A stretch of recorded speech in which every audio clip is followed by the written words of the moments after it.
हम पढ़ना स्टार्ट करते हैं। आज हमको पढ़ना था राइबोसोम और इंक्लूजन बॉडी से। In prokaryote ribosome are associated with the plasma membrane of cell. Prokaryote में जो राइबोसोम है वो सेल के प्लाज्मा मेम्ब्रेन से एसोसिएटेड या जुड़ा होता है। They are about 15 nanometre to 20 nanometre in size. इनका साइज जो होता है 15 नैनोमीटर से 20 नैनोमीटर होता है। ये बने होते हैं दो सब यूनिट से 50s and 30s when present together form 70s prokaryotic ribosome. और ये एक साथ मिलकर 70s प्रोकैरियोटिक राइबोसोम बनाते हैं। Ribosome are the site of the protein synthesis. Ribosome जो है प्रोटीन सिंथेसिस की साइट है। Several ribosome may attach to single mRNA and form chain called polyribosome और पॉलीसोम। कह रहा बहुत सारे राइबोसोम जो है सिंगल mRNA से अटैच होकर चेन बनाते हैं जिसको हम पॉलीसोम या पॉलीराइबोसोम कहते हैं। The ribosome of a polysome translate the mRNA into protein.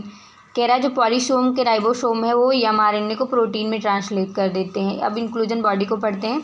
Reserve material in prokaryotic cell are stored in the cytoplasm in the form of inclusion body. कह रहा है जो प्रोकैरियोटिक सेल में हम रिजर्व मटेरियल को store करते हैं वो साइटोप्लाज्म में इंक्लूजन बॉडी के फॉर्म में स्टोर करते हैं। They are not bound by any membrane. Inclusion body के ऊपर कोई भी मेम्ब्रेन नहीं पाया जाता है। ये सेल के साइटोप्लाज्म में फ्री फॉर्म में पाया जाता है। एग्जाम्पल दिया इंक्लूजन बॉडी का phosphate granule, cyanophycean granule and glycogen granule. Gas vacuole are found in blue, green and purple and green photosynthetic bacteria. कह रहा जो गैस वैक्यूल है ये ब्लू ग्रीन में, पर्पल और ग्रीन फोटोसिंथेटिक बैक्टीरिया में पाया जाता है। अब हम पढ़ते हैं यूकैरियोटिक सेल के बारे में। The eukaryote include all the protist, plant, animal and fungi. Eukaryote में सभी प्रोटिस्ट, प्लांट, एनिमल और फंजाई आते हैं। In eukaryotic cell there is an extensive compartmentalization of the cytoplasm through the presence of membrane bound organelle. कह रहा है कि जो यूकैरियोटिक सेल है उसमें एक्सटेंसिव कंपार्टमेंटलाइजेशन पाया जाता है साइटोप्लाज्म में, जिसमें मेम्ब्रेन बाउंड ऑर्गेनेल प्रेजेंट होते हैं। Eukaryotic cell possess an organised nucleus with nuclear envelope. कह रहा है यूकैरियोटिक सेल में ऑर्गेनाइज्ड न्यूक्लियस पाया जाता है और न्यूक्लियस में न्यूक्लियर इन्वेलप भी पाया जाता है। न्यूक्लियस के ऊपर न्यूक्लियर इन्वेलप भी पाया जाता है। न्यूक्लियर की कवरिंग को कहते हैं nuclear envelope. In addition eukaryotic cell have a variety of the complex locomotory and cytoskeleton structure. कह रहा है इसके अलावा यूकैरियोटिक सेल में बहुत सारे कॉम्प्लेक्स लोकोमोटरी और साइटोस्केलेटन स्ट्रक्चर भी पाए जाते हैं। Their genetic material is organise into chromosome. Eukaryotic cell का जो जेनेटिक मटेरियल होता है ये ऑर्गेनाइज्ड होकर क्रोमोसोम बनाता है। All eukaryotic cell are not identical. कह रहा जितने भी यूकैरियोटिक सेल हैं सब एक ही तरह नहीं होते हैं, आइडेंटिकल नहीं होते हैं। Plant and animal cell are different as the former possess cell wall. कह रहा प्लांट और एनिमल सेल जो होता है ये डिफरेंट भी होता है। जो प्लांट सेल होता है उसमें सेल वॉल पाया जाता है। Plastid and a large central vacuole. जो प्लांट सेल होता है उसमें सेल वॉल भी पाया जाता है, प्लास्टिड पाया जाता है और लार्ज सेंट्रल वैक्यूल पाया जाता है, लेकिन ये सब चीज़ें एनिमल सेल में एब्सेंट होती हैं। On the other hand animal cell have centriole which is absent in almost all plant cell. लेकिन ये भी है कि जो एनिमल सेल है उसमें सेंट्रियोल पाया जाता है, लेकिन जो सेंट्रियोल है वो लगभग सभी प्लांट सेल में एब्सेंट होता है। प्लांट सेल में सेल वॉल, प्लास्टिड और लार्ज सेंट्रल वैक्यूल है जो एनिमल सेल में एब्सेंट है, और एनिमल सेल में सेंट्रियोल है जो प्लांट सेल में एब्सेंट है। ये डिफरेंस इंपॉर्टेंट है।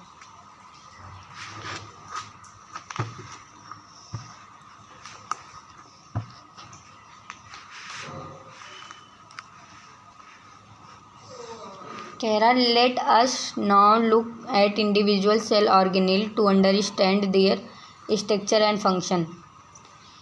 सेल और इंडिविजुअल सेल ऑर्गेनेल को अब हम देखते हैं और उसके स्ट्रक्चर और फंक्शन को भी समझते हैं। हम सेल मेम्ब्रेन से पढ़ते हैं। The detail structure of the membrane was studies only after the advent of the electron microscope in the 1950s। कह रहा है कि मेम्ब्रेन के डिटेल स्ट्रक्चर का पता तभी चला जब इलेक्ट्रॉन माइक्रोस्कोप की डिस्कवरी हुई 1950s के टाइम पे। Meanwhile chemical studies on the cell membrane specially in human red blood cell RBCs enable the scientist to deduce the possible structure of plasma membrane. कह रहा है कि जो chemical study है cell membrane पे specially in human red blood cell, वो हो पाया scientist to deduce the possible structure of plasma membrane.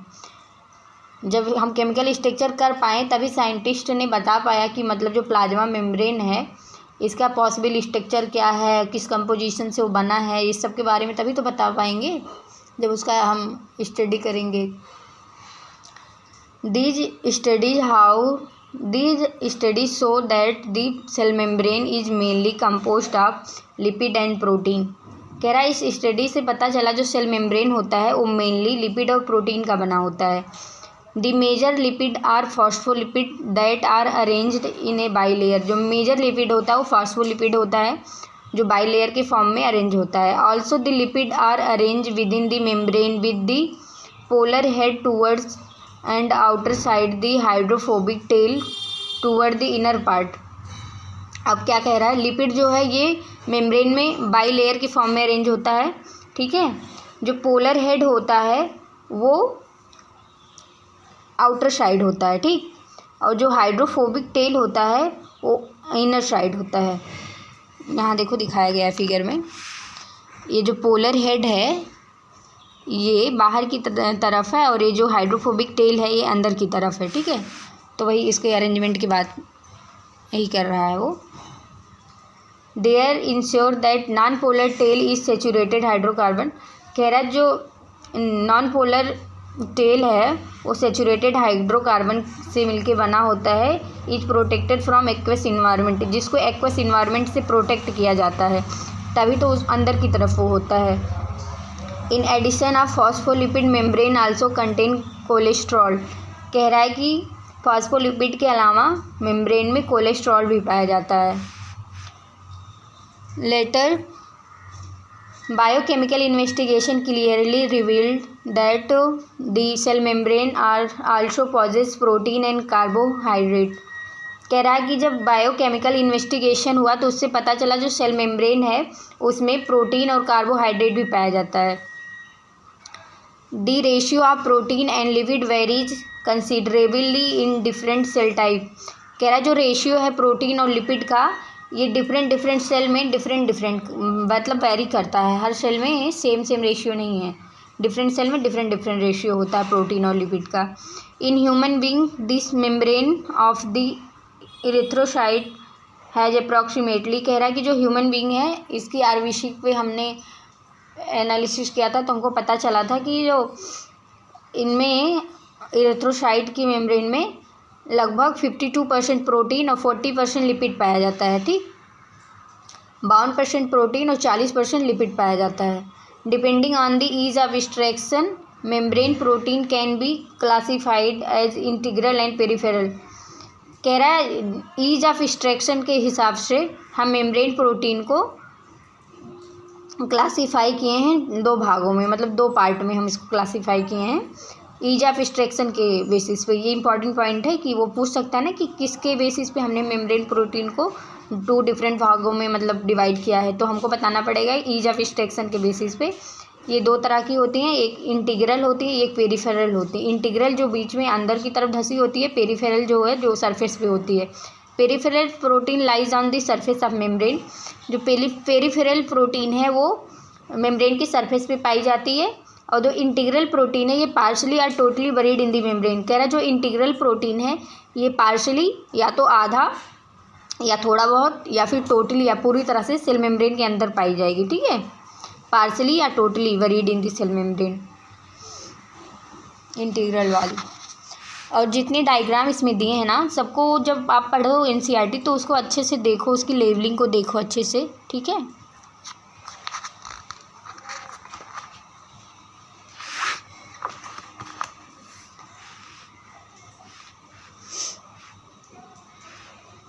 करते हैं।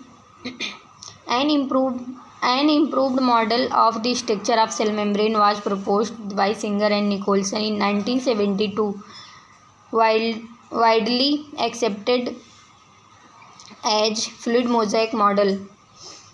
कह रहा है फ्लूइड मोज़ेक मॉडल किसने दिया था, ये पूछता है। तो ये fluid mosaic model given by Singer and Nicolson in 1972। इसमें ये इंपॉर्टेंट है, इस वाले पैराग्राफ में सबसे मोस्ट इंपॉर्टेंट चीज़ यही है। Fluid mosaic model given by Singer and Nicolson in 1972।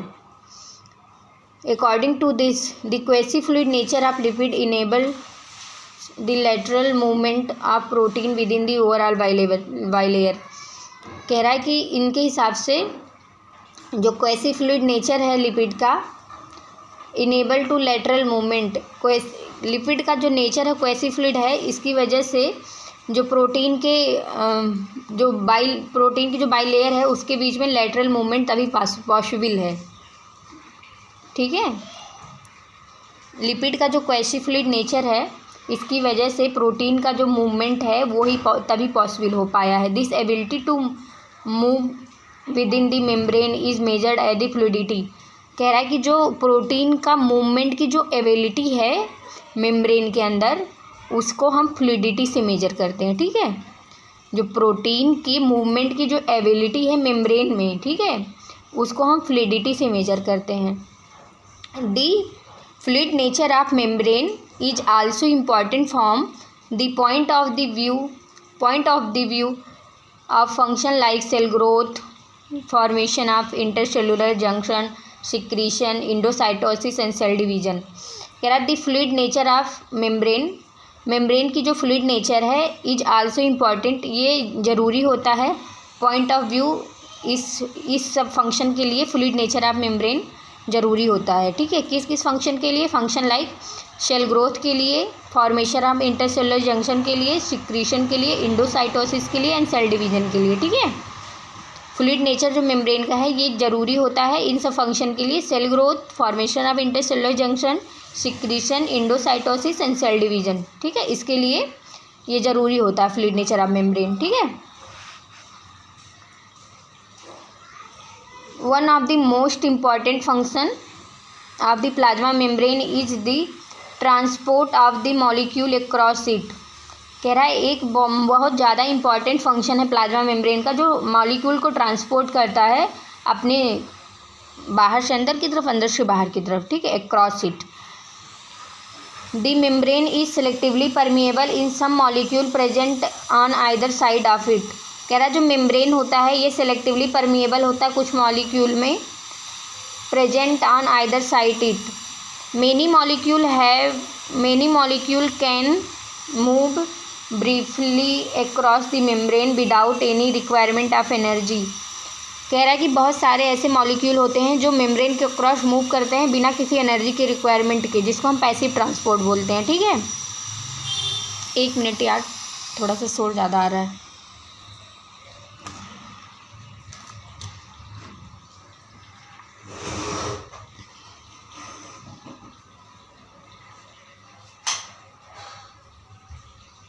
हाँ, आप पढ़ते हैं।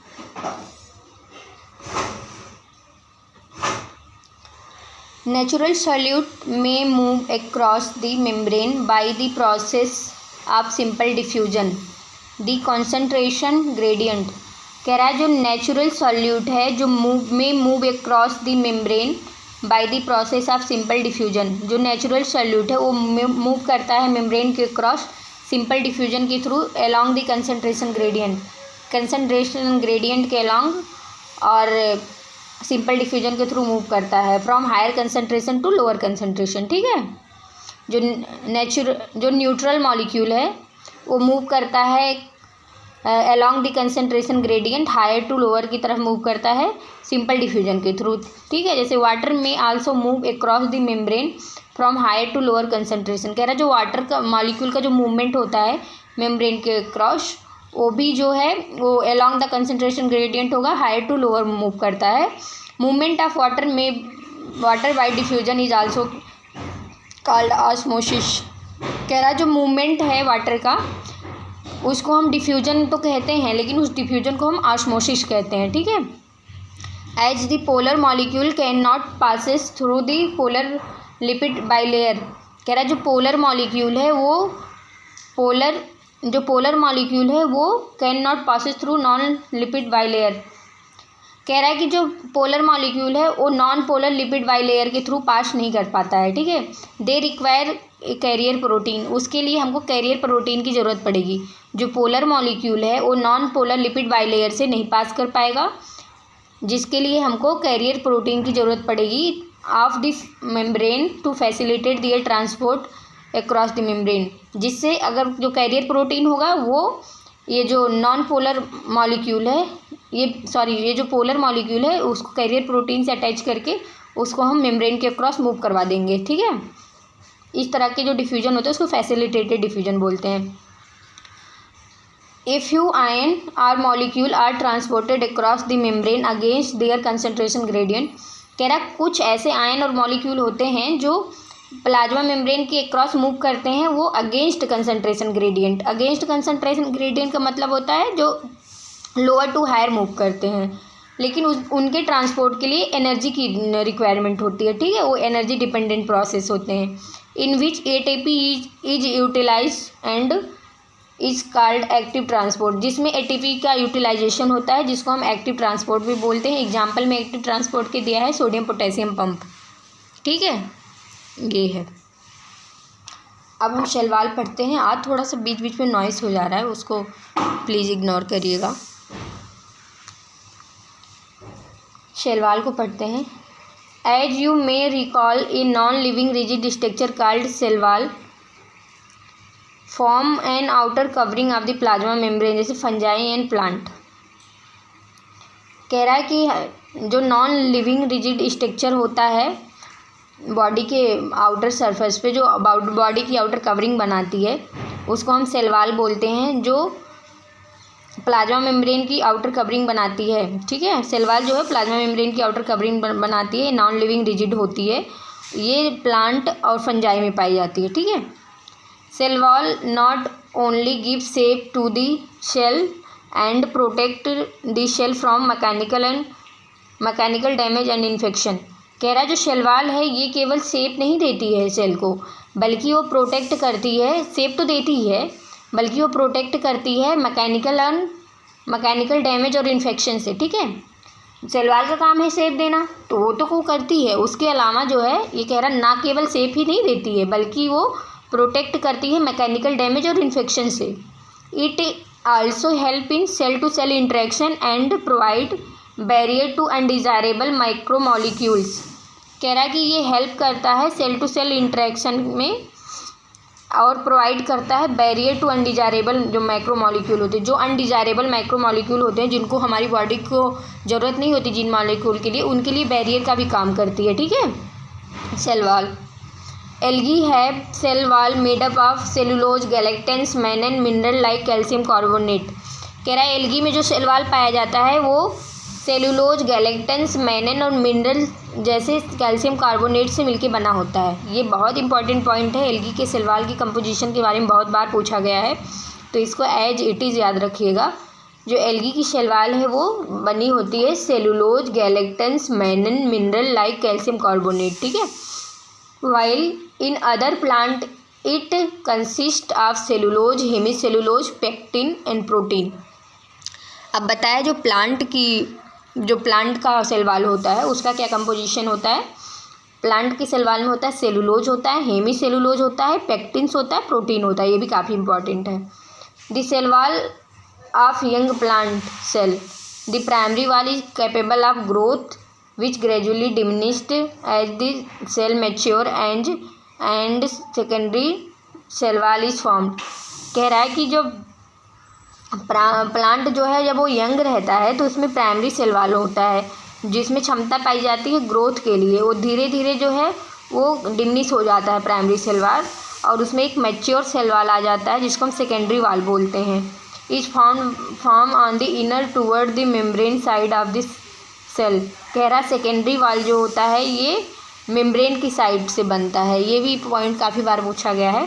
सेकेंडरी सेल वॉल जो है ये मेम्ब्रेन की साइड से मिलके बनता है। ठीक, मेम्ब्रेन की साइड से बनता है, टूवर्ड्स द मेम्ब्रेन, मेम्ब्रेन की साइड से बनता है।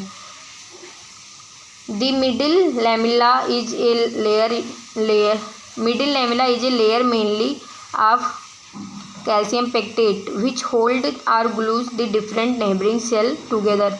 अब मिडिल लैमेला के बारे में बात किया गया है। जो मिडिल लैमेला होता है वो कैल्शियम पेक्टेट का बना होता है। ये नेबरिंग सेल को, मतलब जो आसपास की जो पड़ोसी सेल होती हैं उनको आपस में जोड़ के रखता है। ठीक है, होल्ड या ग्लूज उसको आपस में जोड़ के रखता है मिडिल लैमेला। मिडिल लैमेला जो है ये इंपॉर्टेंट पॉइंट है। जो मिडिल लैमेला कैल्शियम पेक्टेट का बना होता है, इसका फंक्शन क्या है? दो नेबरिंग सेल को आपस में जोड़ के रखना। The cell wall of middle lamella may be transverse by plasmodesmata which connect the cytoplasm of neighbouring cell. ठीक है, ये इंपॉर्टेंट पॉइंट इसमें दो है। जो अगर पूछेगा मिडिल लैमेला क्या करता है, ठीक है, तो मिडिल लैमेला जो है ये दो नेबरिंग सेल को आपस में जोड़ता है। ठीक है, लेकिन अगर प्लाज्मोडेस्माटा के बारे में वो पूछता है तो हमको बताना पड़ेगा जो प्लाज्मोडेस्माटा है वो दो नेबरिंग सेल के साइटोप्लाज्म को कनेक्ट करता है। ठीक, मिडिल लैमेला जो नेबरिंग सेल को कनेक्ट करता है, लेकिन जो प्लाज्मोडेस्माटा है वो नेबरिंग सेल के साइटोप्लाज्म को कनेक्ट करता है। ये इंपॉर्टेंट पॉइंट है। अब एंडोमेम्ब्रेन सिस्टम में हम देखते हैं, while each of the membranes organelle is distinct in term of its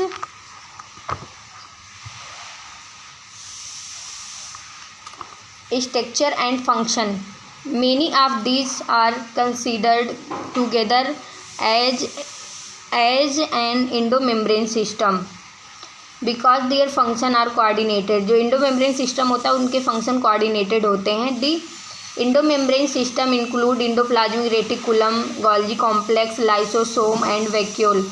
endomembrane system में कौन कौन सा ऑर्गेनेल आ रहा है? पहले तो ER आ रहा है, endoplasmic reticulum, then Golgi complex आ रहा है, लाइसोसोम आ रहा है, वैक्यूल आ रहा है। Since the function of the mitochondria, chloroplast, peroxisome are not coordinated. जो जैसे ये जो हैं इंडोमेम्ब्रेन सिस्टम के जितने भी ऑर्गेनेल हैं उनके फंक्शन आपस में कोऑर्डिनेटेड होते हैं, लेकिन जो माइटोकॉन्ड्रिया, क्लोरोप्लास्ट, प्रॉक्सीसोम है इनके फंक्शन कोऑर्डिनेटेड नहीं होते, इसीलिए इनको इंडोमेम्ब्रेन सिस्टम में नहीं रखा जाता है। The above component of these are not considered the part of endomembrane system। मतलब ये माइटोकॉन्ड्रिया, क्लोरोप्लास्ट, प्रॉक्सीसोम इसको एंडोमेम्ब्रेन सिस्टम का पार्ट नहीं कंसीडर किया जाता है। ठीक है, इसको आगे पढ़ा दें एंडोमेम्ब्रेन सिस्टम को। एंडोमेम्ब्रेन सिस्टम स्टार्ट करेंगे तो हमको पूरा वैक्यूल तक पढ़ाना पड़ेगा, यहाँ तक। क्या करें, पढ़ा दे। बहुत शोर होने लगता है, बगल में कंस्ट्रक्शन का काम चल रहा है और अभी बारिश भी होने लगी इतनी तेज़ से, पता नहीं वाइज जा रही है, बट मैं सोच रही हूँ पढ़ा देते हैं, पढ़ते हैं यार। Endoplasmic reticulum ER, electron microscope studies of eukaryotic cell reveal the presence of network or reticulum of the tiny tubular structure scattered in cytoplasm that is called the endoplasmic reticulum ER। कह रहा है electron microscopic study, जब electron microscopic से हमने study किया eukaryotic cell को तो हमको पता चला कि नेटवर्क ऑफ रेटिकुलम और टाइनी ट्यूबुलर स्ट्रक्चर जो स्कैटर्ड है साइटोप्लाज्म में, पता चला कि जो साइटोप्लाज्म में वो नेटवर्क ऑफ टाइनी रेटिकुलम या टाइनी ट्यूबुलर स्ट्रक्चर जो स्कैटर्ड फैला बिखरा पड़ा है साइटोप्लाज्म के अंदर, उसको हमने एंडोप्लाज्मिक रेटिकुलम बोला। Hence ER divides into intracellular space into 2 distinct compartment. कह रहा जो एंडोप्लाज्मिक रेटिकुलम है वो इंट्रासेलुलर स्पेस जो सेल के अंदर का स्पेस है उसको 2 कंपार्टमेंट में डिवाइड करता है। एक को ल्यूमिनल कहते हैं जो इनसाइड ER, ल्यूमिनल जो होता है इनसाइड ER का कंपोनेंट होता है, और जो एक्स्ट्रा ल्यूमिनल होता है वो साइटोप्लाज्मिक कंपोनेंट होता है। ER जो है उसने इंट्रासेलुलर जो स्पेस था उसको 2 कंपार्टमेंट में डिवाइड कर दिया। एक ल्यूमिनल है इनसाइड ER और एक एक्स्ट्रा ल्यूमिनल है जो साइटोप्लाज्म वाला कंपोनेंट है। The ER often shows ribosome attach to their outer surface. जो ER होता है वो कह रहा है ER often shows ribosome attach to the outer surface.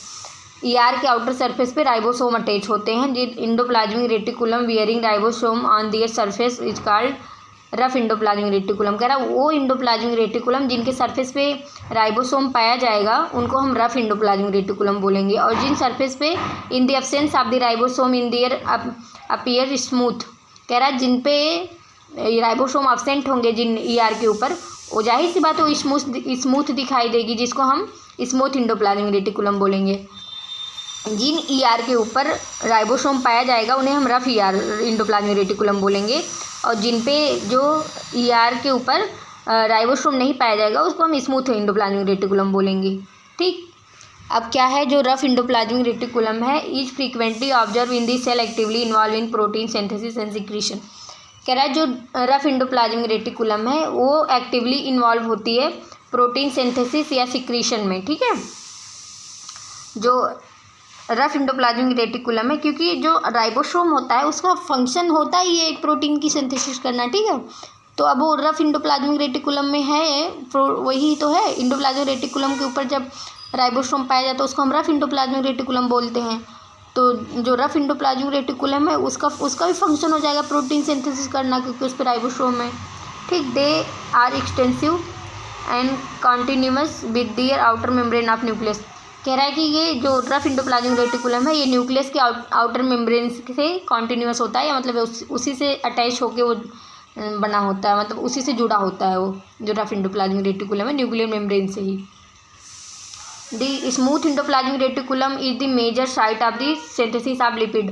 कह रहा है जो स्मूथ इंडोप्लाज्मिक रेटिकुलम है ये मेनली लिपिड की सिंथेसिस करता है। In animal cell like lipid like steroidal hormone are synthesised in SER। कह रहा है जो स्मूथ इंडोप्लाज्मिक रेटिकुलम है ये मेजर साइट होता है लिपिड की सिंथेसिस का, और एनिमल सेल में ये लिपिड लाइक स्टेरॉयडल हार्मोन की भी सिंथेसिस करता है। ठीक, अब हम पढ़ते हैं गोल्जी अपरेटस को। गोल्जी अपरेटस में क्या है, Camillo Golgi 1898 first observe densely stained reticular structure near the nucleus. कह रहा है कि कैमिलियो गोल्जी ने 1898 में सबसे पहले डेंसली स्टेन्ड रेटिकुलर स्ट्रक्चर को देखा था नियर द न्यूक्लियस। न्यूक्लियस के पास उन्होंने एक डेंसली स्टेन्ड रेटिकुलर स्ट्रक्चर को देखा था कैमिलियो गोल्जी ने 1898 में। These were later named and named Golgi body after him. कह रहा है कि बाद में उन्होंने उसका नाम गोल्जी बॉडी रख दिया। They consist of many flat disc shaped sac और सिस्टर्नी। ये जो है बहुत सारे फ्लैट डिस्क शेप से सैक और सिस्टर्नी से मिलके बना होता है। 0.5 माइक्रोमीटर से 1 माइक्रोमीटर डायमीटर इनका जो डायमीटर होता है। गोल्जी बॉडी जो है ये फ्लैट डिस्क शेप सैक और सिस्टर्नी से मिलके बना होता है। इनका जो डायमीटर है वो 0.5 से 1 माइक्रोमीटर होता है। These are stacked parallel in each other, ये एक दूसरे से पैरेलली एक दूसरे से अटैच होते हैं। Varied number of the cisternae are present in Golgi complex. कह रहा गोल्जी कॉम्प्लेक्स में जो सिस्टर्नी का नंबर है वो वेरी करता है।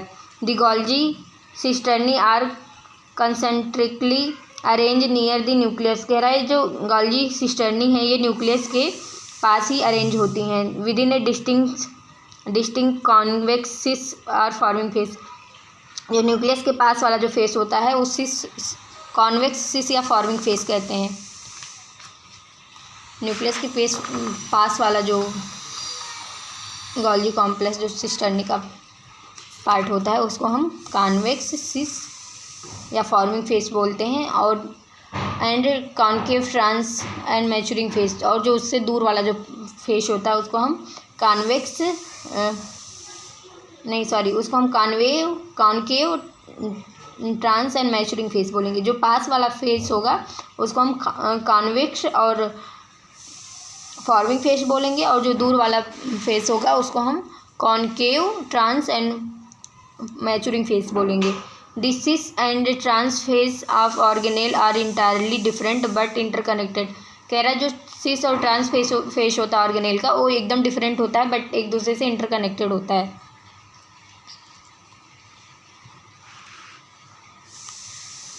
The Golgi apparatus principally perform the function of packaging of material. कह रहा है जो गोल्जी apparatus का फंक्शन है उसका मेनली फंक्शन है मटेरियल की पैकेजिंग करना। To be delivered either the intracellular target or secreted outside the cell. वो मटेरियल की पैकेजिंग करके या तो वो सेल के अंदर उसको डिलीवर करेगा या सेल के बाहर उसको सिक्रीट कर देगा outside. Material to the packaged in the form of vesicle from the ER fuse to the cis face of Golgi apparatus। कह रहा मटेरियल जो पैक होगा वो वेसिकल के फॉर्म में होगा from the ER and fuse the cis face of the Golgi apparatus and move toward the maturing phase. पहले जो मटेरियल आएगा वो ER से आएगा, ठीक है, फिर उसकी पैकेजिंग होगी गोल्जी कॉम्प्लेक्स में वेसिकल के फॉर्म में, फिर उसको मैच्योरिंग फेज के थ्रू सिस फेज से होते हुए maturing move toward maturing phase, cis phase से होते हुए मैच्योरिंग फेज की तरफ मूव करेगा। This explain why the Golgi apparatus remains in close association with endoplasmic reticulum. कह रहा है कि इसीलिए ये एक्सप्लेन करता है कि जो गोल्जी apparatus है वो एंडोप्लाज्मिक रेटिकुलम के इतना क्लोज एसोसिएशन में क्यों रहता है, क्योंकि इसलिए वो क्लोज एसोसिएशन में रहता है कि जो ER है, जब ER एंडोप्लाज्मिक रेटिकुलम जो भी मटेरियल बनाएगा उसको वो डालेगा गोल्जी कॉम्प्लेक्स में। गोल्जी कॉम्प्लेक्स उस मटेरियल की पैकेजिंग करके उसको या तो सेल के अंदर डालेगी, सेल के अंदर की ज़रूरत होगी, नहीं तो बाहर फेंक देगी, ठीक है, ये काम करेगी। तो इसीलिए जो ER है और गोल्जी कॉम्प्लेक्स एक दूसरे के क्लोज एसोसिएशन में होते हैं। A number of protein synthesized by ribosome on the endoplasmic reticulum are modified in the cisternae of Golgi apparatus। कह रहा है क्या, a number of protein synthesized by ribosome on the endoplasmic reticulum. कह रहा है बहुत एंडोप्लाज्मिक रेटिकुलम जो है जो एंडोप्लाज्मिक रेटिकुलम की जो राइबोसोम है बहुत सारी प्रोटीन की सिंथेसिस करती हैं। Are modified in the cisternae and Golgi apparatus before the release of trans face. कह रहा है जो ये एंडोप्लाज्मिक रेटिकुलम की जो राइबोसोम है जो प्रोटीन की सिंथेसिस करती हैं उसको डाल दिया जाता है गोल्जी apparatus में। अब वो गोल्जी apparatus क्या करता है, उस प्रोटीन को मॉडिफाई करता है before they release in trans phase. Trans phase से रिलीज होने से पहले उसको मॉडिफाई करता है, फिर उसको ट्रांसफेज से बाहर निकलवाता है। Golgi apparatus is the important site of formation of glycoprotein and glycolipid. ये इंपॉर्टेंट पॉइंट है इसका। गोल्जी apparatus जो है ये इंपॉर्टेंट साइट होता है formation of glycoprotein and glycolipid. जो गोल्जी apparatus होता है ये इंपॉर्टेंट साइट होता है ग्लाइकोप्रोटीन और ग्लाइकोलिपिड की फॉर्मेशन की साइट होता है, ठीक है। अब लाइसोसोम को हम पढ़ते हैं। These are membrane bound vesicular structure form by the process of packaging of Golgi apparatus। कह रहा है यह एक मेम्ब्रेन बाउंड वेसिकुलर स्ट्रक्चर होता है जो गोल्जी apparatus के पैकेजिंग के टाइम पे बनता है, ठीक है। गोल्जी apparatus के पैकेजिंग टाइम पे मेम्ब्रेन लाइक वेसिकुलर स्ट्रक्चर बनता है जिसको हम लाइसोसोम कहते हैं। The isolated lysosomal structure have been found to be very rich in almost all type of hydrolytic enzymes. कह रहा है जो लाइसोसोमल वेसिकल है इसमें बहुत सारे हाइड्रोलिटिक एंजाइम पाए जाते हैं, ठीक है। हाइड्रोलेजेज, लाइपेजेज, प्रोटीएजेज, कार्बोहाइड्रेजेज, जो हाइड्रोलिटिक एंजाइम होते हैं उसे हम हाइड्रोलेजेज बोलते हैं। और हाइड्रोलेजेज में कौन कौन से पाए जाते हैं, लाइपेजेस पाए जाते हैं जो लिपिड को डाइजेस्ट करते हैं, प्रोटीएजेस पाए जाते हैं जो प्रोटीन को डाइजेस्ट करते हैं, कार्बोहाइड्रेजेस पाए जाते हैं कार्बोहाइड्रेट को डाइजेस्ट करते हैं। Optimally active at pH acidic pH। कह रहा है जो ये एक्टिव होती हैं एसिडिक pH पे। These enzyme are capable of digesting carbohydrate, protein, lipid and nucleic acid. कह रहा है ये जो एंजाइम है ये लाइपेजेज, प्रोटीएजेज, कार्बोहाइड्रेट, कह रहा है ये एंजाइम इसमें इतनी क्षमता पाई जाती है ये डाइजेस्ट कर सकती है कार्बोहाइड्रेट को, प्रोटीन को, लिपिड को, न्यूक्लिक एसिड को, ठीक है। अब हम वैक्यूल के बारे में पढ़ते हैं, आज का last topic visual, okay. Vacuole के बारे में पढ़ते हैं। The vacuole is the membrane bound space found in cytoplasm. Vacuole जो है एक मेम्ब्रेन बाउंड स्ट्रक्चर है जो साइटोप्लाज्म में पाया जाता है। It contains water SAP, excretory product and other material not useful for the cell। Vacuole is membrane bound space. Vacuole एक मेम्ब्रेन बाउंड स्पेस है फाउंड इन साइटोप्लाज्म, जो साइटोप्लाज्म में पाया जाता है। इट कंटेन्स, इसके अंदर पाया जाता है water, sap, excretory product, other material not useful cell. जो मटेरियल सेल के लिए यूजफुल नहीं होता वो वाटर, सैप और एक्सक्रीटरी प्रोडक्ट ये वैक्यूल के अंदर पाया जाता है। The vacuole is bound by single membrane called tonoplast. जो वैक्यूल है वो सिंगल मेम्ब्रेन द्वारा बाउंड होता है, उस वैक्यूल की मेम्ब्रेन को टोनोप्लास्ट कहते हैं। काफ़ी इंपॉर्टेंट पॉइंट है, वैक्यूल की मेम्ब्रेन को टोनोप्लास्ट कहते हैं और ये सिंगल मेम्ब्रेन बाउंड होता है। The plant cell the vacuole are occupied 90% of the volume of the cell. कह रहा है कि जो प्लांट सेल में वैक्यूल जो होता है वो लगभग सेल का 90% वॉल्यूम ऑक्यूपाई करता है। In plant the tonoplast facilitate transport of the number of ions and material against the concentration gradient into the vacuole. जो टोनोप्लास्ट होती है, जो वैक्यूल की मेम्ब्रेन होती है, वो प्लांट में जो आयन और अदर मटेरियल जो है उनका मूवमेंट करवाता है वैक्यूल के अंदर अगेंस्ट द कंसंट्रेशन ग्रेडियंट। ठीक है, against the concentration gradient tonoplast जो है वो वैक्यूल में मूव करवाता है आयन का और अदर मटेरियल का against the concentration gradient. Hence their concentration gradient is significantly higher in vacuole rather than the cytoplasm. इससे जो होता है, जो कंसंट्रेशन होता है वो वैक्यूल में ज़्यादा होता है और साइटोप्लाज्म में वो कम होगा कंसंट्रेशन, क्योंकि अगेंस्ट मूव करवा रहा है ना। साइटोप्लाज्म से वैक्यूल में मूव करवा रहा है तो जाहिर सी बात अगेंस्ट अगर उसने बोल दिया तो अगेंस्ट मतलब लोअर टू हायर हो गया। तो जो साइटोप्लाज्म में है उसमें उसका कंसंट्रेशन कम है मटेरियल का और वैक्यूल में ज़्यादा है, इसीलिए वो अगेंस्ट मूव करवाता है कम से ज़्यादा की तरफ। ठीक है, ये इंपॉर्टेंट है। जो टोनोप्लास्ट की मेम्ब्रेन है ये अगेंस्ट मूव करवाता है। अब अगेंस्ट मूव करवाएगा तो जाहिर सी बात है इसमें एनर्जी की रिक्वायरमेंट होगी। वैसे इसमें कुछ लिखा नहीं है एनर्जी के लिए, लेकिन पीछे तो हमने पढ़ा था ना कि जो अगेंस्ट मूव करता है उसमें एनर्जी की रिक्वायरमेंट होती है। अब फिर क्या है, the amoeba has a contractile vacuole. कह रहा है जो अमीबा होता है उसमें कॉन्ट्रेक्टाइल वैक्यूल पाया जाता है। Is important for osmo regulation and excretion. Amoeba में कॉन्ट्रेक्टाइल वैक्यूल पाया जाता है। कॉन्ट्रेक्टाइल वैक्यूल उसमें क्या फंक्शन होता है अमीबा के अंदर, ऑस्मो रेगुलेशन और एक्सक्रीशन में हेल्प करता है। ठीक, ऑस्मो रेगुलेशन बॉडी की ऑस्मोलैरिटी को मेंटेन करता है और एक्सक्रीशन में भी हेल्प करता है। In many cell as in protist food vacuole are formed by the engulfing of the food particle. अब कह रहा है कि जो बहुत सारे प्रोटिस्टा होते हैं उसमें फूड वैक्यूल पाया जाता है। ठीक है, जो फूड पार्टिकल को इंगल्फ करके बनाता है। ठीक है, अमीबा में कॉन्ट्रेक्टाइल वैक्यूल पाया जाता है जो ऑस्मो रेगुलेशन एंड एक्सक्रीशन में हेल्प करता है, और जो बहुत सारे प्रोटिस्ट होते हैं उसमें फूड वैक्यूल पाया जाता है जो फूड पार्टिकल को इंगल्फ करता है। आज हम इतना ही पढ़ते हैं, कल से हम माइटोकॉन्ड्रिया को स्टार्ट करेंगे। ठीक है, आप लोग भी पढ़ाई करते रहिएगा। Bye bye.